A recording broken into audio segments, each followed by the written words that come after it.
আগে নাম ছিল রয়, এই রয়ের গভর্নরি দিব। রয়ের গভর্নরির লুবে এই ওমর ইবনে সাদ অন্ধ হয়ে গেছিল, এই কারবালায় বন্দি কইরা। এরপরে ইবনে জিয়াদের নেতৃত্বে এই মারওয়ান বিন হাকাম এবং এই সীমার এবং ইয়ের নেতৃত্বে ওমর ইবনে সাদের নেতৃত্বে হাজার হাজার সৈন্য দলে দলে আইসা এই মাওলা হুসাইনকে সপরিবারে বন্দী করছে। মাওলা হুসাইন সাথে নিয়ে গেছিলেন মাওলা হুসাইনের বোনকে, মাওলা হুসাইনের স্ত্রীকে, মাওলা হুসাইনের শিশু ছেলেকে এবং জোয়ান ছেলেদেরকে, ভাতিজাকে, এবং মাওলা হুসাইনের ছোট্ট 7 বছর কি 6 বছরের মেয়ে বিবি সাকিনাকে, এবং মাওলা হুসাইন সপরিবারে এবং মাওলা হুসাইনের বাড়ির যারা খেজমত করেন দাস ছিলেন তাদেরকে এবং মাওলা হুসাইনের প্রেমিকদেরকে নিয়ে মোট 72 জনকে নিয়ে তিনি এই কাফেলা রওনা দিয়েছিলেন।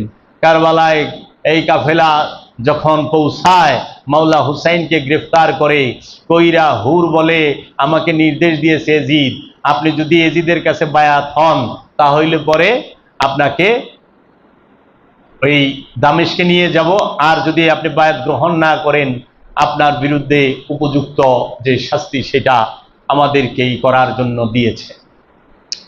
এই হুর সে রসুলের সাহাবী ছিল, হযরত হুর। তিনি মাওলা হুসাইনের সাথে দুর্ব্যবহার করেন নাই, ভালো ব্যবহারই করেছেন এবং চাইছে জিনিসটা যেন সমাধান হয়। কিন্তু এজিদ বেপরোয়া, এজিদের ভয় ছিল মাওলা হুসাইন থাকলে এজিদের আর সর্বনাশ হয়ে যাইব, এজিদ ক্ষমতায় টিকতে পারবে না। এই কারবালার যুদ্ধ কোনো ইসলাম রক্ষার জন্য এজিদ করে নাই, কারবালার যুদ্ধ করেছে এজিদ তার রাজত্ব টিকায় রাখার জন্য। স্বার্থের যুদ্ধ করতে ইমামের বিরুদ্ধে, দিনের বিরুদ্ধে স্বার্থের যুদ্ধ, দিনের বিরুদ্ধে পুঁজিবাদের যুদ্ধ, দিনের বিরুদ্ধে এই সৈনিক ধার্মিকদের যুদ্ধ, যারা দিনের বিরুদ্ধে যুদ্ধ করছে। মাওলা হুসাইন যখন গ্রেফতার হইল, হুরের লগে আবার যুক্ত হইল ওমর ইবনে সাদ, যিনি হযরত আবু ওয়াকাসের ছেলে, যিনি বদরি সাহাবী ছিল। বদরের যুদ্ধে হযরত আবু ওয়াকাস রাসূল সাল্লাল্লাহু আলাইহি সাল্লামের 313 জনের ভিতরে এক সাহাবী, তীরন্দাজ ছিলেন, তারই ছেলে ওমর ইবনে সাদ। সে কেন এরকম হইল?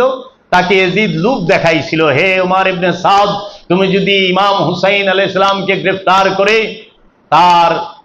তার কল্লাকাই টানতে পারো, তোমাকে রয়ের গভর্নর করে দেওয়া হবে।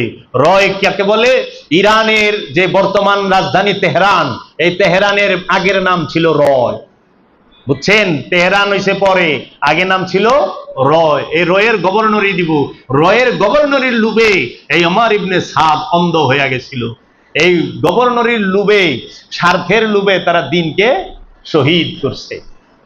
এই দিনকে শহীদ করলো কারা? ওমর ইবনে সাদ, নাখই বিন শিমার এবং এই ইবনে জিয়াদ এবং হুরমুলা এরা মাওলা হুসাইনকে ফুরাত নদীর তীরে আস্তে আস্তে আস্তে আস্তে কারবালায় নিয়ে যাওয়া হইল। কেন? আল্লাহর রসুল 57 বৎসর পূর্বে বলেছিলেন, আল্লাহর রসুলের কুলে যেদিন মাওলা হুসাইন বৈশা রয়েছে, একদিন শিশু দুধ পান করে এই অবস্থায় মাওলা হুসাইনকে দেখা বলছে, আমার এই শাহজাদা সে কারবালায় শহীদ হবে, আমার এই শাহজাদা সে কারবালায় শহীদ হবে। আমার এই উম্মতের মধ্যে একদল পথভ্রষ্ট উম্মত, একদল বিপথগামী উম্মত, একদম জালেম উম্মত, একদল দুনিয়াদার উম্মত, একদল শক্তির পূজারী, সম্পদের পূজারী উম্মত, তারা আমার এই শাহজাদাকে, এই নূরে নজরকে, নূরের পুতুলকে নির্মমভাবে হত্যা করবে এবং তার চোখের সামনে তার সন্তানদেরকেও হত্যা করবে।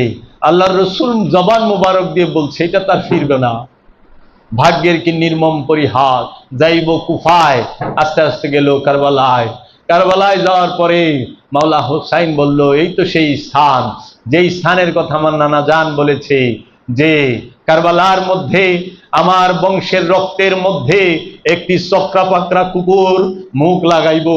আমি দেখতে পাইতেছি একটি সাদো কালো একটি চক্রাপাকরা কুকুর আমার বংশের রক্ত চাটতেছে। আহা,